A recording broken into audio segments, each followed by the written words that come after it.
Hi, my name is Michael Jr., and today I am going to be discussing the reading strategy that I chose for our ESOL K through 12 class for St. Petersburg College.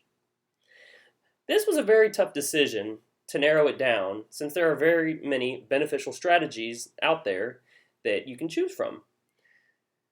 The strategy that I chose was the use of vocabulary development.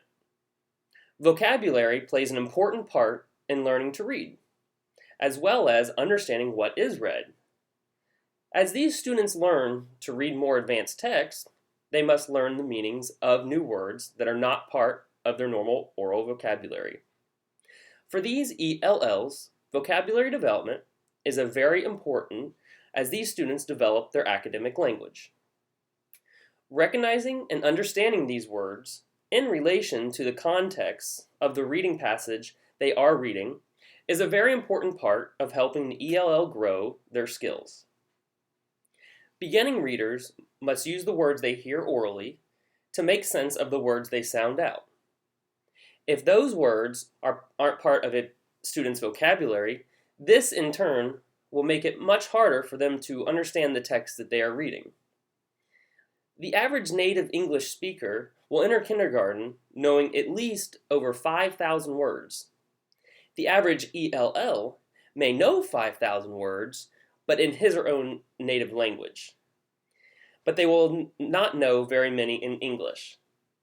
While native speakers are continuously learning new words, the ELLs are still trying to catch up on their basic vocabulary foundation. A student's maximum level of reading comprehension is determined by his or her knowledge of these words.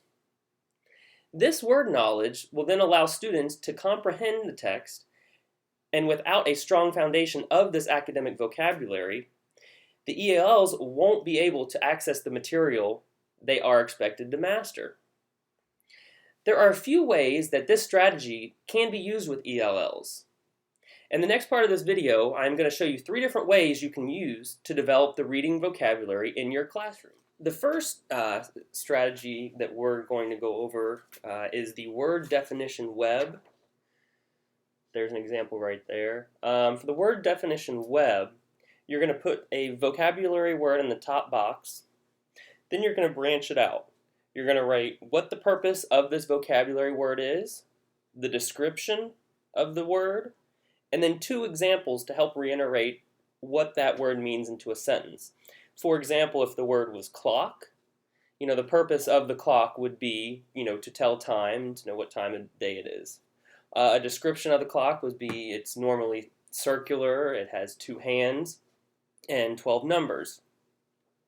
And then an example would be, John used the clock to tell what time it was today.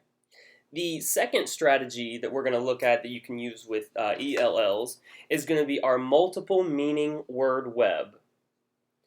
For the multiple meaning word web, you're going to pick a vocabulary word that has multiple meanings, because most ELLs are going to have trouble learning multiple meanings of the same word.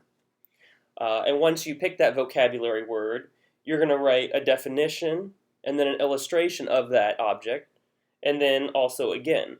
So for instance, let's use the word mouse. Well, a mouse would be a type of animal, and then you would actually draw, a live mouse.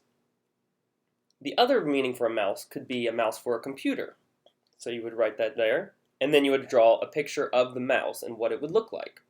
This will help the ELL learn, what the multiple meanings of these words are, and also by having the illustration will help reiterate, if they're reading and they come across the word, they can reflect back to that illustration that they drew. The last reading strategy that we're going to go over is going to be the 4-corner vocabulary chart.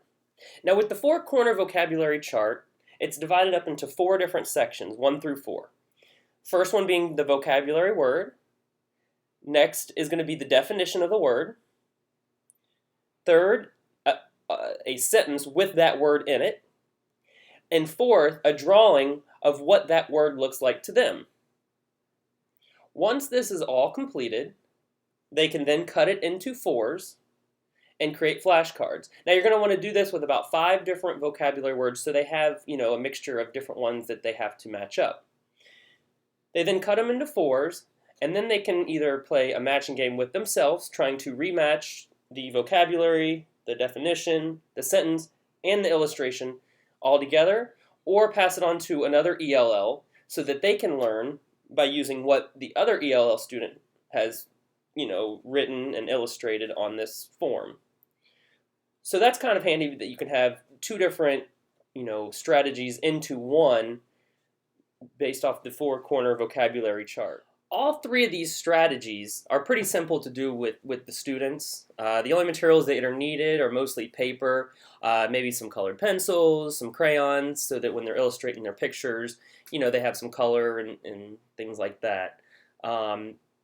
These are mostly handy for elementary school students, some middle school students, really anyone that's learning the language. I would think this would be helpful for, but more geared towards elementary and possibly middle school students.